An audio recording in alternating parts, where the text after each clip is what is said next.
welcome to the first episode of the tour to Ireland. I couldn't start the tour off unless I came to this place first, and this is St Kevin's Chapel, and I just felt like I had to come here first before I went around the rest of Ireland. So I do hope you enjoyed it as much as I did, and yes, it is a beautiful place.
St Kevin of Glendalough, patron of Ireland 498 to 618, the feast day of June the 3rd. Since no biographical of this holy hermit was written until 600 years after his death, the fact that his long life of 120 years are scarce. Kevin, his name anglicised as Curmudgeon, or blessed at birth, or handsome at birth, like this one.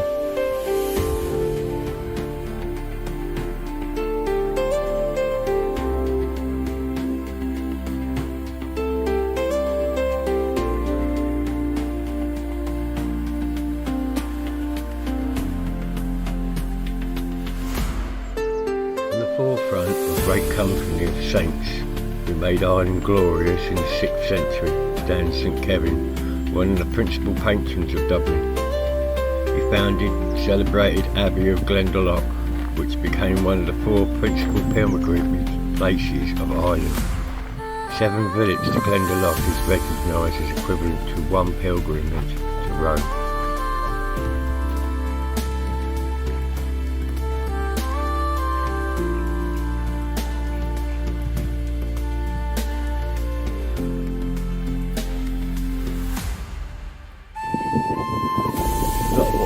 About St Kevin under the stories that have been told and handed down. According to tradition, St Kevin was born of royal descendants in Leinster at the fort of White Fountain. He was baptised with St Coran and educated by St Patrick of Cornwall. At 7 years of age, his parents sent him to be educated by monks, in whose care he remained until he was grown. After his ordination, he he lived 7 years as a hermit in the upper regions of Glendalough, the Valley of Two Lakes, where he discovered by cattle farmers who persuaded him to leave his solitude. St. Kevin went to descent Namesake, where he founded a monastery for the disciples he had attracted.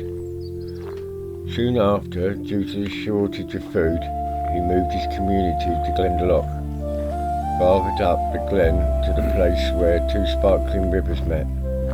Here, at Glendalough, he established his permanent monastery, to which numerous disciples soon flocked. He made a pilgrimage to Rome to bring back the blessing of the Pope for his community, and it is said that he brought back numerous holy relics. King Coleman, or Phelan, sent his infant son to be cared for by St. Kevin, after having lost his other son by death that the king blamed on evil spirits. Since there were no cows in the glen, St. Kevin commanded a doe he saw with a fawn to give half her milk to his foster child, but a wolf came to the doe and killed her fawn. St. Kevin worked a great miracle then. He commanded the wolf to take the place of the fawn. The beast obliged him, and as a result the king's son grew up strong and healthy. In this way it is said that the foster child was nourished by the wonderful works of God and St. Kevin. St. Kevin was referred to as a soldier of Christ over the land of Ireland, a high name over the sea waves, a bright warrior in the Glen of Two Lakes. His fame as a teacher and a holy man had spread far and wide. Many people came to seek his help and guidance. Although he was widely noted, St. Kevin was always a hermit and a pilgrim at heart, and disliked by being tied down. Until his death, he presided over his monastery in Glendalough, living his life by fasting, praying and teaching. St. Kevin is said to have died of natural causes at the age of 120. He was canonised in 1903.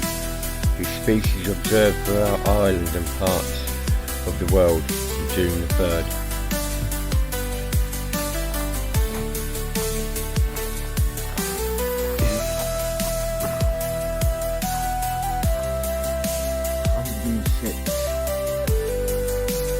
Like many Celtic saints, Kevin was close to nature and had a great love of animals.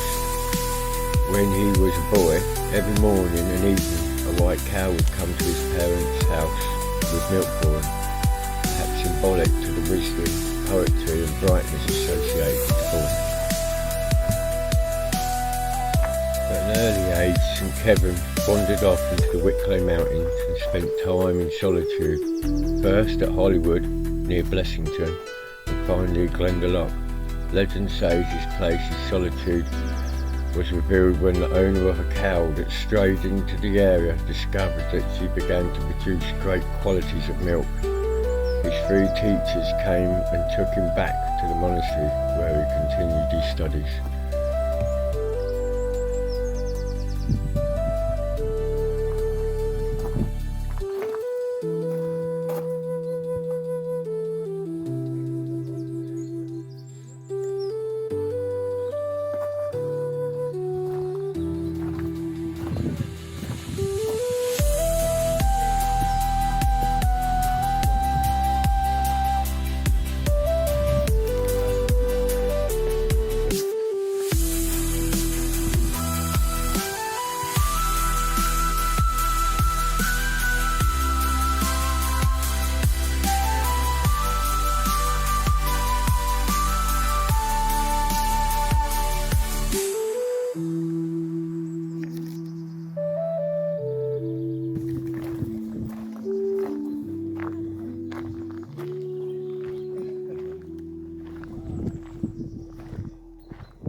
Kevin wore only animal wild skins and ate what food he could gather from the surrounding trees and plants. He slept on a stone slab with another stone as a pillow. Sometimes he would stand in the cold water of the lake reciting his poems. A common practice of Irish monks in keeping vigil. Many miracles of nature are told of him, such as the one of him dropping his palms book in the lake. Must he be doing this one? And being brought back to him undamaged by an otter. Another is that during Lent he was praying with his arms outstretched. A blackbird settled on his palm, built herself a nest and laid an egg on it. Ever patient, kind and gentle to all living creatures, Kevin waited until the tiny bird had hatched and fledged before he moved, showing the harmony between him and nature.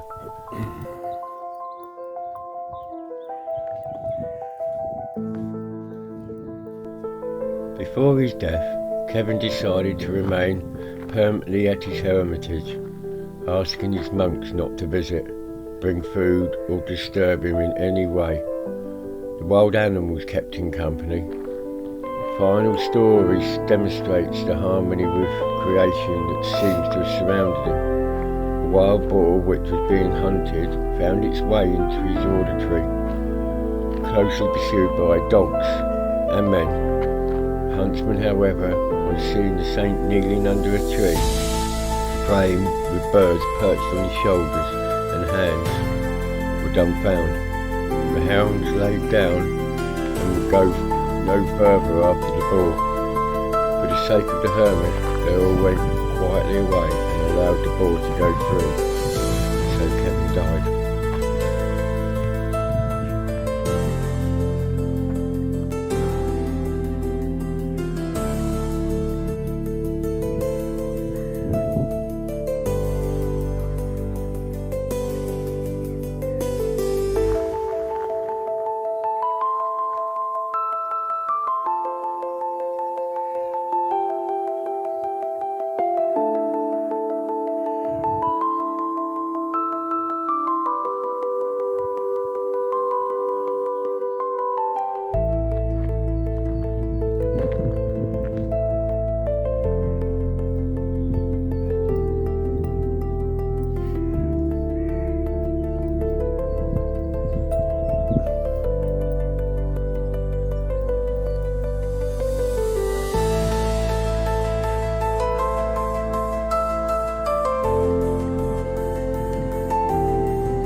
Unlike many other high stone crosses, it is largely unadorned, carved with a single monolithic piece of local Wicklow granite, with just the beautiful text of the stone displayed.